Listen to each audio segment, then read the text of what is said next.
Focused on quality and convenience, there isn't much you won't find at Marie's Mini Mart. Home-style breads, sandwiches, plus a variety of artisan breads and delicious single-serve desserts available exclusively at our Frecker Drive location. Marie's Mini Mart, with 25 locations wherever you go, there we are. Yeah.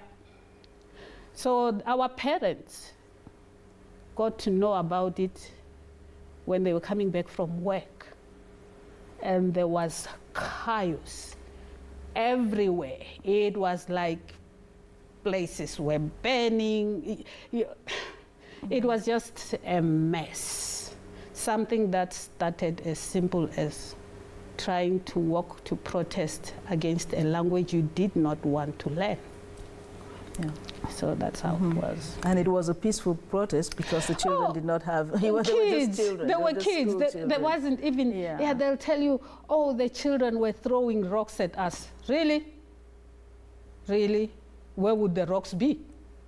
Yeah. Because the kids were not going to be throwing rocks at anybody. They did not even think that there would be anybody at that stadium. We were going to the stadium, we were going to sing, we were going to show our flags, and the media would come and would be on television or whatever it was that would be in, and that would be the end of it. That was the mentality of the day. Yeah. Okay, so after all of this chaos, and then parents had to come and look for the children, take the children that had been killed. Yeah.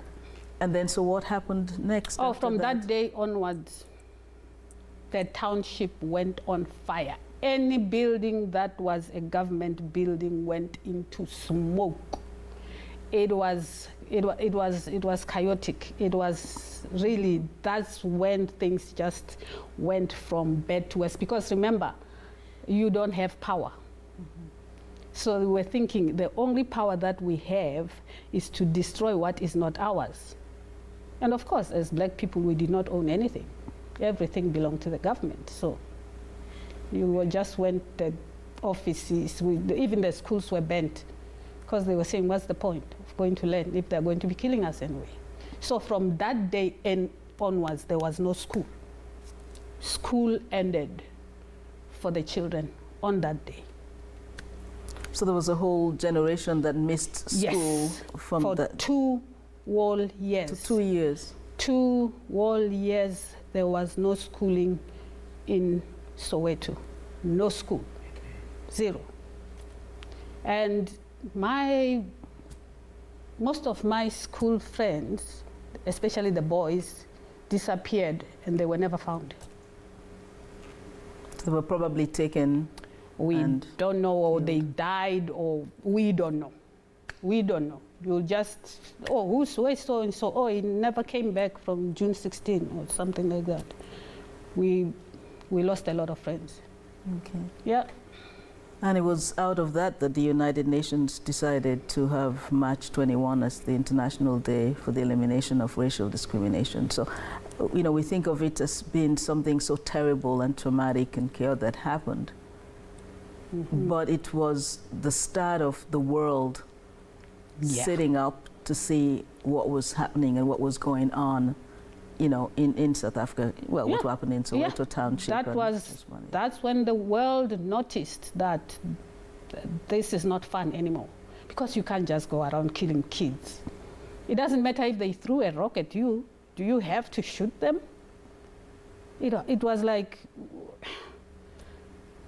don't you have any other power that you cannot deal with a bunch of kids? You kill them? Because, you know, that was not the first time people were killed in South Africa. Yeah. Protests have been held and people were killed, but because they were adults, they were saying, oh, what were they doing there? Why were they protesting? Blah, blah, blah. So it went on, and the world, you know, they knew there was apartheid, but they said, so what? Because, you know, it's business as usual until kids were killed. That's when everything just turned around for South Africa. Okay. Yeah. So out of, you know, we may say, oh, it's so bad, but sometimes it takes the bad things to happen for the good things to come out. Because South Africa now, you can go anywhere you want. You can stay in any house. You can travel in any train. Nobody's going to tell you, no, you are not allowed here. Wow, Yeah. that's freedom, and that's victory. Yeah. Yes, to be able to, because I mean the Africans really were. That was your home. That's where you were Yeah, born. yeah. That's where your generations and generations lived. Exactly. So then a group of settlers come and say, well, no, you can't. No, you can't. You can't walk on this pavement. Yeah. You can't go Ride to the this bus. shop. You have to use the back door. It was, yeah, but that was it. That was the end of apartheid as we knew it. Mm-hmm. Yeah. Yes. But then, of course, we know that there were several other instances, the political aspect of it, and Dr. Nelson Mandela's trial and imprisonment. And then, of course, we'll talk a lot more about that, actually, when we come back. Okay. All righty. And Sharing Our Cultures will be right back. Your opinion matters, and we want to hear from you. Get in touch with us using our viewer feedback line, your direct connection to shaping the shows you love. It's easy. Just grab your phone, scan the QR code on your screen, and take our quick survey. Share your thoughts, and let's make your viewing experience even better. Welcome back to Sharing Our Cultures. This has indeed been a difficult story to tell, but we know it needed to be told. And Elder Mercy, I'm so glad that you're here, and I'm so glad that we've got a first-hand experience, a first-hand telling of what happened. And we're so grateful to you for coming, for being here, and all what you've gone through, and to be able to share that with us. And as we look back, it's great to look back. You know, this is a historical fact and what happened. But as we look back, we think of all the difficulties and the challenges that happened to people in Africa, people in South Africa, people that were living in this Soweto township. But South Africa as a country, we know they've moved on now. But back then, we think of those who were the champions, like Dr. Nelson Mandela, what he had to go through for the freedom he was seeking for his people. Yeah. Yeah, that was, like when I grew up, I knew because we sang about him in the streets. We learned about him, but we were not allowed. We were not allowed to mention his name. He was not talked about in schools. We just knew about him as a people because we talked about it, but you had to be careful whom you were talking to and why you were talking about him, because you could easily end up in prison just for talking about Mandela. So when we grew up, we knew that he had been arrested and he was in Robben Island.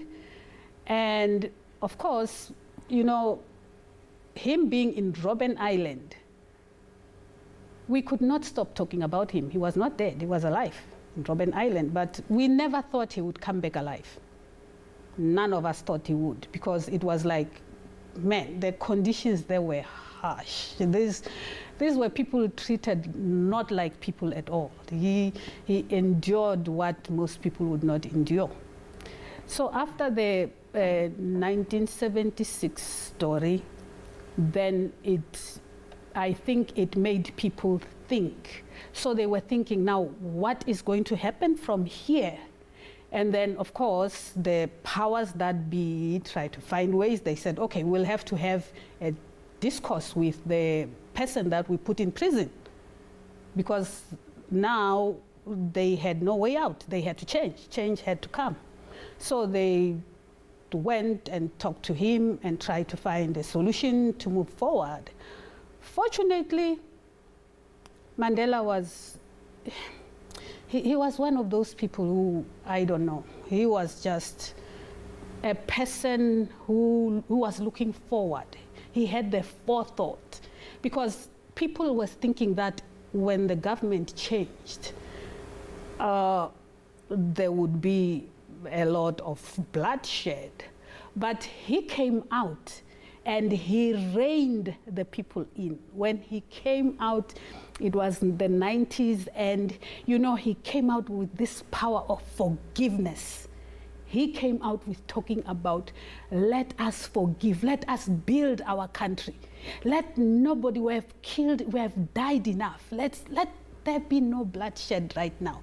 Let us talk. That's when they started to talk about what are we going to do for our children in the future. Because, I mean, South Africa was for all South Africans. No matter your color, it was just that we were caught up in this thing that was started by a few people.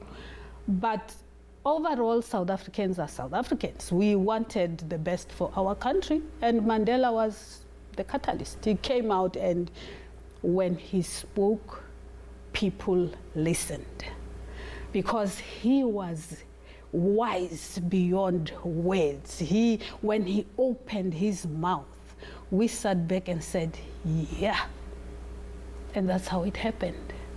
So when all those talks went on, because before that, between 1976 and 1994, it was like war. All the parties that were forming were fighting against each other. People were killing each other. But he came out and said, no, no, no, this is not how to solve this problem. Let's sit down, all of us. So all those political parties that were being formed sat down and started talking. That's how South Africa came to be.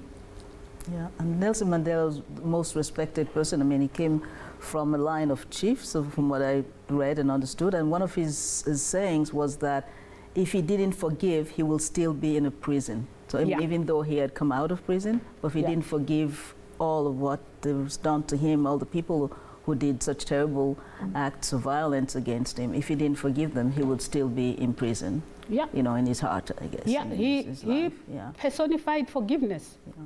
He did, because one of his bodyguards that were looking after him in prison came out, and he was so, you know, he became Mandela's bodyguard, the prison warder, because, you know, he said this is a person. He was doing a job. It's not that he was bad. He was doing a job. He was told to do a job. Now, here he is. He's a human being. If I can change, he can change too. He forgave him. The guy could not believe it. So, you know, he personified it. He made us look at change, forgiveness in a very different way. Yeah.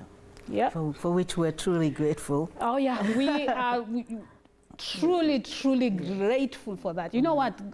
They say God works his things. It's a miracle. Mandela was a true miracle from God. Yeah. Well, we're so thankful for him, and his memory will always live on. Oh, yeah.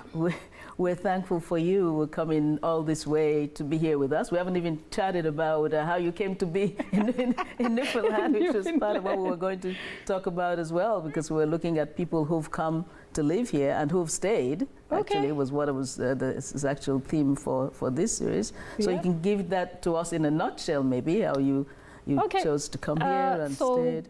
When we were out in South Africa, we had 5 kids. Huh? And of course, education in South Africa is very, very, especially tertiary education, is very expensive. So we said, what are we going to do for our kids? So we said, okay, let's look at somewhere where we can afford to take these kids to school, where they, you know, that's it. That's how we started applying, and we applied to Canada. We didn't even know about Newfoundland. So at that time, Newfoundland had a program where they were looking for doctors from South Africa. So now my husband applied, because I, as a nurse, was also applying. If we were not coming to Newfoundland, we were going to the US or to England. But fortunately, Newfoundland answered first. So we said, okay, we are going. And we're going to a place called Buren. So Buren? Buren. Marystown and Buren. It's on the Buren Peninsula. So I asked my husband, where is this place? He said, I don't know, but you know what? If they want me, it means there are people, because I'm not a vet. So that's how we came to Canada. That was 2003. And I came with 3 teenagers. And we landed in St. John's. And so, you know, St. John's is not too bad. It's a town. There's a vibe. And then the guy came from Burin to get us. And then we drove for 3 hours. And all we could see were trees. So I said to my husband, you lied. There are no people where we're going. But we did get to Burin, and there were people. Yeah. Yes. And you know what? It was the best thing we had ever done, because my kids went there and they flourished. It was like they were different people, because Burin is a small town. They were the only black kids there, but you know, the kids from the neighbors' kids would come. Oh, do you want to come and play? At school, they had friends, and you know, within a few months, it was like they were born there. They were like, it was the most amazing thing. And I looked at it and said, oh my, I never thought there were people who were like this in the world at all, because, you know, Newfoundlanders are, at first in my brain, because I could not wrap it around, I thought they were pretending. Mm-hmm. The niceness of the people, I said, nowhere in the world can people be this nice. But as we stayed, I realized, okay, this is how they are. This is who they are. They are not pretending, because pretense drops off. But as we stayed longer, I realized, okay, so this is the fabric of Newfoundland. This is how they are. Because even when we left Burin, we stayed there for 2 years, and we went to Labrador. And in Labrador, we were in Wabush, and it was the same thing. It was like, whoa, this is how it is. This is, I just, the small towns have this essence. It's like you are not even neighbors. No, you are family. At the beginning, it was funny because of where I come from. I used to look at myself and say, oh, I'm still black. Because I never thought that I would be treated like that as a black person, coming from apartheid, where you were a non-person. And now here you are, people are treating you as an equal. I said, oh, okay. So this is how it is when people are really the same. So it's thank you so much. Stories that need to be told. Yes. You know, that to show people that what you experience in one era and in one place is not what you are going to experience. As long as, I think what we need to do is go with an open mind. Yes. Wherever you go with an open, because what you exude, what you show to the people is what people are going to give back to you. That's exactly right. That's a good, wise words of wisdom to end with. So thank you so much. We'll always remember that. Thank you so much. You are welcome. Okay. And Sharing Our Cultures will be right back.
Thanks to Elder Mercy for sharing her experiences in the Soweto Township and here in Newfoundland and Labrador. And thanks to you for watching. Join us again next time on Sharing Our Cultures.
Everybody at the bar getting tipsy.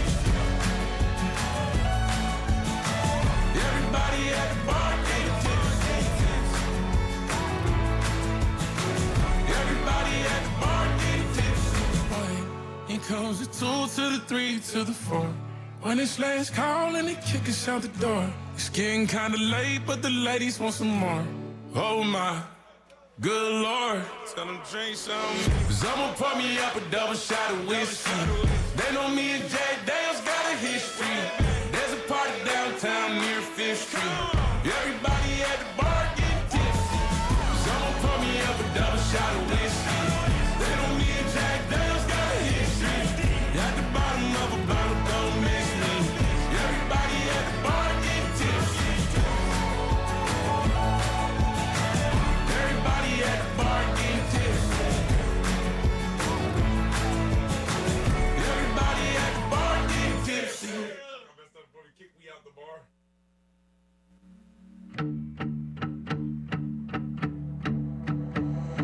Lonely night, neon bar, candlelight, mason jar, wishing time would stop. But it's almost 2 o'clock. Your blue eyes locked in mine. I don't wanna say goodbye. I like the way we talk. So we should take a walk and talk about the things you like. Anything you wanna say, girl, I'm all ears tonight. Cause it ain't like me to fall so hard so fast, but I'm flat on my back. And it ain't like me to wanna make this thing last, but you got me off track. I live fast, you live slow, you're all class, and it shows. Girl, it's funny just how different we can be, but I love that you ain't like me. Friday nights or Sunday mornings, whiskey shots for coffee pouring. I thought I'd never stop, but I don't miss a drop. City streets or country roads, there's no telling where we'll go. Yeah, we can drive them all. So baby, take my arm and we'll do anything you like. Anywhere you wanna go, yeah, I'm all yours tonight. Cause it ain't like me to fall so hard so fast, but I'm flat on my back. And it ain't like me to wanna make this thing last, but you got me off track. I live fast, you live slow, you're all class, and it shows. Girl, it's funny just how different we can be, but I love that you ain't like me. Yeah, I love that you ain't like me. Yeah.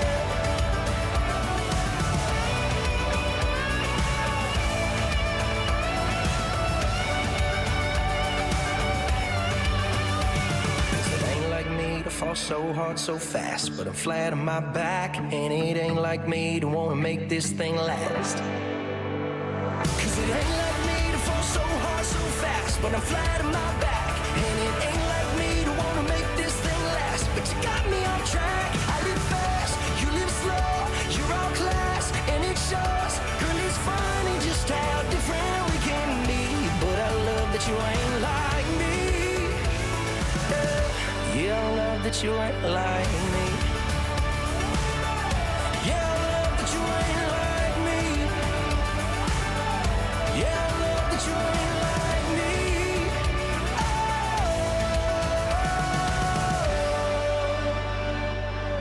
Oh. Yeah, I love that you ain't like me.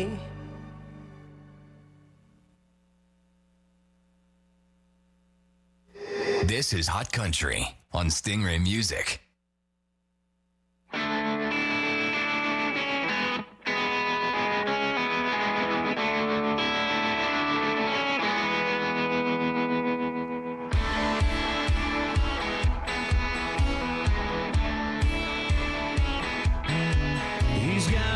Chevrolet that don't always run, and the radio never turns down.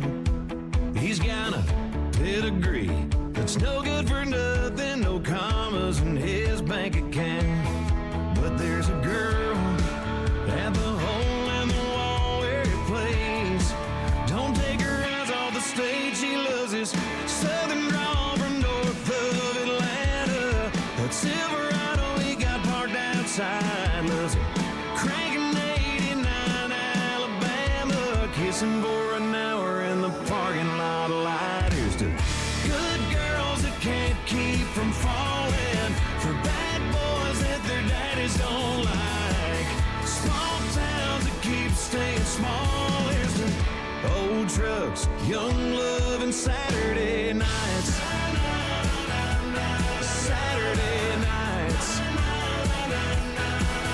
As long as pawn shops sell beat up guitars to a kid with some hand-me-down keys, as long as leather jackets keep stealing hearts like Elvis and Cash and James Dean, there'll be a girl at the hole in the wall where it plays. Don't take her eyes off the stage. She loves this southern drawl from north of Atlanta. That Silverado he got parked outside. Loves it cranking 89 Alabama, kissing for an hour in the parking lot. Lighters to good girls that can't keep from falling, for bad boys that their daddies don't like, small towns that keep staying small. Here's to old trucks, young love, and Saturday nights. Saturday nights. Tank of gas, some blue eyes, and some beer in the back. Falling way too fast for a southern drawl from north of Atlanta. That Silverado he got parked outside. Loves cranking 89 Alabama, kissing for an hour in the parking lot. Lighters to good girls that can't keep from falling, for bad boys that their daddies don't like, small towns that keep staying small. Here's to old trucks, young love, and Saturday nights. Saturday nights. Yeah, Saturday nights. Young love and Saturday nights.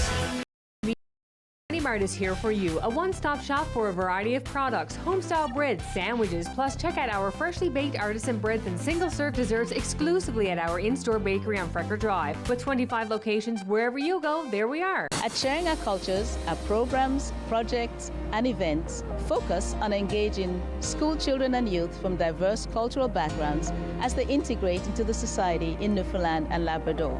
We connect them with the locals and community partners for opportunities to improve their socio-cultural and employability skills, and most importantly, to make new friends. We invite you to learn more about Sharing Our Cultures on our website, YouTube channel, and social media platforms. We want to hear from you. Provide feedback on this show or find out how you can get involved. Call, email us, or scan the QR code to take our quick survey. Today, I helped a parent feed their family by connecting them to a food program. Today, I helped someone connect with mental health supports. Today, I helped a couple struggling to pay their bills access financial aid. Every day, 211 navigators connect Canadians to critical government and community programs and services. 211